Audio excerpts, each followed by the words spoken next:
As a part of Play Your Role's continuing goal to connect with and grow the tabletop community, we'd like to introduce Eldritch Foundry.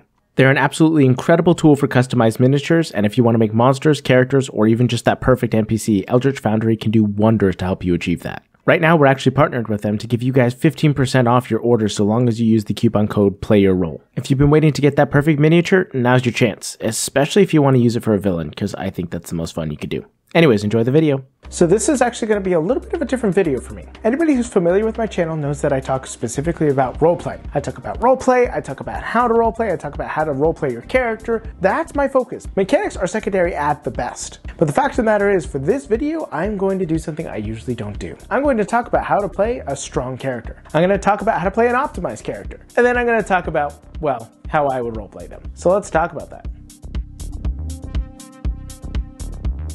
So the simple fact of the matter is, when I make characters, I tend to optimize them. I try to make them as strong as possible within the build that I've created. Greatness, he wrote, lies not in being strong, but in the right using of strength. I don't min-max them. I've gotten under fire before for mixing up those terms, but I do try to make them as powerful as possible with the concept that I have. And I recommend everybody do this. Do you want to make an ice wizard? Make an ice wizard. Don't go halfway, commit everything. Make sure you got the intelligence score for it. Make sure you got the spells for it. Go as far out as you can. But ice spells aren't that strong, so you're not going to be harming anything. If you want to make a fire wizard, yeah, that actually probably is about the strongest wizard that you can make. But hey, what's the fantasy you're looking for here? Are you looking for somebody who can create a few sparks, or are you looking for somebody who can burn down an entire army? Clint, you can't overpower me. Obviously, that's probably what you're looking for if you're going to make a fire wizard. So go all out on it. Optimize it. When I specifically make my characters, they're almost always martial, and I almost always fixate on a specific type of fighting style. Not fighting styles in the sense of D&D, where, you know, you could do drawn weapon, or where you could do thrown weapon or archery or something along those types. Great weapon master. However, I do use those in the type of fighting style that I want. But specifically, I try and figure out a vibe, talked about that before, in order to create a fighting style off of. I am currently playing a character in a streamed game with a few other creators, Arcane Adventures, link in the description if you want to check it out. It's been a lot of fun. But in that game, I play a fairy who is a thrown weapon fighting style. He throws weapons. It's what he does. And I've worked to try and make that the strongest character possible. Hasn't gone so well because I rolled such terrible stats that when you put all my modifiers together, I had a +1. And that was it. Regardless, it's still a fun time and I enjoy playing that character. So I recommend, if you figure out a specific thing you want your character to do, optimize the hell out of it. Make it worth your while. Make it a good character. But once you've done that, and once you've optimized things, which is what I do, what do you do after that? Because now that you've gotten that powerful, now that you've made your character really good at what it is they do, well, that's kind of the boring part. Yes, they can do really good things at what it is that they do, but what do you go after that? How do you make this a character worth playing? I will invade England and defeat the English on their own ground. And here is where I like to have a lot of fun with it. I like to lean into the optimization. I like to make sure that when there is an opportunity for my character to do what they're good at what they do at. I will go so far as to make sure that the dice almost aren't an equation. I'll get advantage every way that I can. I'll get the highest modifiers that I possibly can. I want to remove chance from those scenarios because that's what my character's good at, and I'm not going to let fate take it away from me. But when things come up that my character's not good at, that is where you lean in even more. If my character is prideful and boastful, and there is something that my character is very bad at, I will have them stride in there with 132% confidence that they are going to take it all, and they are going to do it all with style. And I will lean into the failure as hard as I possibly can. Greatest teacher, failure is.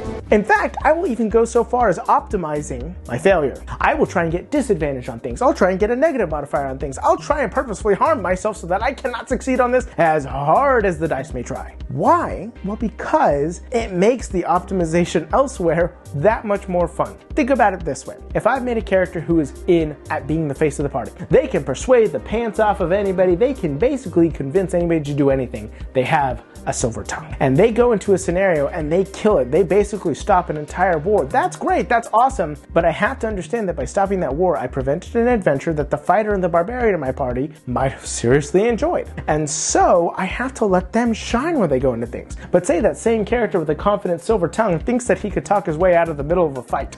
And so he steps forward and he tries to convince an enemy not to kill him and, well, gets killed. Now his failure is complete. Or he gets beaten down, and now it's up to the fighter and the barbarian to shine. And that makes it equally more fun, because not only have I first I showed my strength, I was all out there, but now I have not only given somebody else the option in my party to shine, I have now exponentially increased the chance for them to be able to do so. Because now, not only are they gonna kick the bad guy's ass, they're gonna kick it in order to save my character and be the true dashing hero. You see, it's all about give and take. I encourage every single one of my players to optimize what they want to do. Optimize to hell and back how they want to play their character. But also optimize your failures to bring attention to other people at the table. Failure can be so great at this, and that's why it's great to play a strong character and why I think you should play a strong character. Because it gives you the ability to be awesome at what you want to be awesome at, to fulfill the fantasy of what you're playing the table for, but also the ability to bring other people forward and let them experience in the same absolute amazing experience. It's all about bringing everybody at the table to enjoy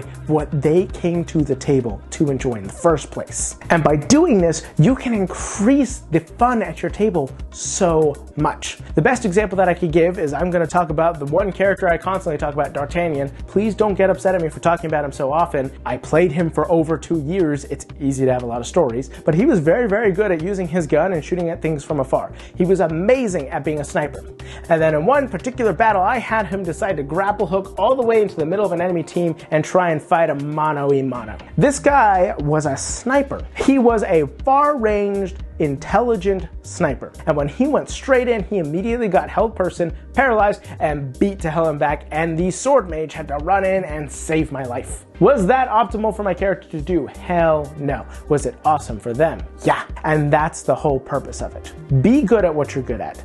Give yourself the best opportunity to be good at what you're good at, but then optimize your failures as well. Give other people the chance to be amazing. The whole purpose is for everybody to get the chance to be amazing. And if you can do that and make sure that everybody is receiving their time in the limelight, well, it's gonna be one awesome game at your table. So go out into the world, make it your own, you beautiful bastards. Don't forget to have a great day, and never forget to play a role. A huge shout out to all those divine bastards over on our Patreon that helped make this video happen. I'd also like to take an additional very personal thank you to BKBW, Diet Blue, Duplicolor, Malcadil, I hope I pronounced that right, Sassy Cat Productions, Sorit, Supreme Court, Tin Eye, and Void Mystic. We wouldn't be able to do what we do without our patrons, and we are very thankful for your continued support. You guys are the absolute best, and I will never take your support for granted.